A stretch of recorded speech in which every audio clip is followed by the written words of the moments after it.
திருப்பதி ஸ்ரீ வெங்கடேஸ்வரா உயிரியல் பூங்காவில் சிங்கங்கள் உலவும் பகுதிக்குள் திடீரென குதித்த சுற்றுலா வந்த இளைஞரை சிங்கம் கடித்து குதறியதில் அவர் படுகாயமடைந்து இரத்த வெள்ளத்தில் உயிரிழந்தார். கூடுதல் விவரங்களை செய்தியாளர் பாலாஜி வழங்க கேட்கலாம். பாலாஜி, வணக்கம். விவரங்களை சொல்லலாம். வணக்கம். திருப்பதி அடிவாரத்தில் உள்ள எஸ்சி ஜூ பார்க் அமைந்துள்ளது. இந்த ஜூ பார்க் உள்ளே அந்த சிங்கங்கள் மற்றும் அனைத்து விலங்குகளும் உள்ளன. இது பார்வையாளருக்காக 9 மணியிலிருந்து சாயந்தரம் 5 மணி வரை அனுமதிக்கப்படுவார்கள். இன்று மதியம் 2 மணி அளவில் ஒரு ராஜஸ்தானை சேர்ந்த ஒரு நபர் அந்த பகுதிக்கு சென்று அந்த பகுதியில் சிங்கம் இருக்கிற பகுதியில் உள்ளே குதித்துள்ளதாக முதல் கட்ட தகவல் தெரிய வந்தது. இந்த உள்ளே குதித்தவுடன் அந்த சிங்கம் அவரை பிடித்து காயப்படுத்தி சம்பவ இடத்திலே அவர் உயிரிழந்ததாக போலீசார் முதற்கட்ட விசாரணையில் தெளிவுபடுத்தியுள்ளனர்.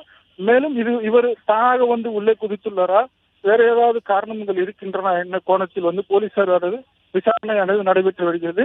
தற்போது ஜூ பார்க்கில் உள்ள அனைத்து பார்வையாளர்களும் வெளியே அனுப்பி வைத்து உள்ளே அந்த பஞ்சநாமா எனப்படும் அந்த எஃப்ஐஆர் ஆனது பதிவு செய்யப்பட்டு இந்த சீன் ஆனது எப்படி நடந்துள்ளதான போலீசார் மற்றும் வன காப்பாளர்கள் அந்த பகுதியில் விசாரித்து வருகின்றனர். இந்த சம்பவம் திருப்பதி மற்றும் பல்வேறு பகுதிகளில் பரபரப்பை ஏற்படுத்தியுள்ளது.